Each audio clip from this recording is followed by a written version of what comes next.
We have internet, so we decided to invest in a satellite dish, but not just any satellite dish. Da, da, da.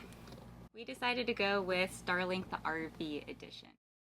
Let me unbox it and show you what's inside, and then let you know the experience we've had with it so far.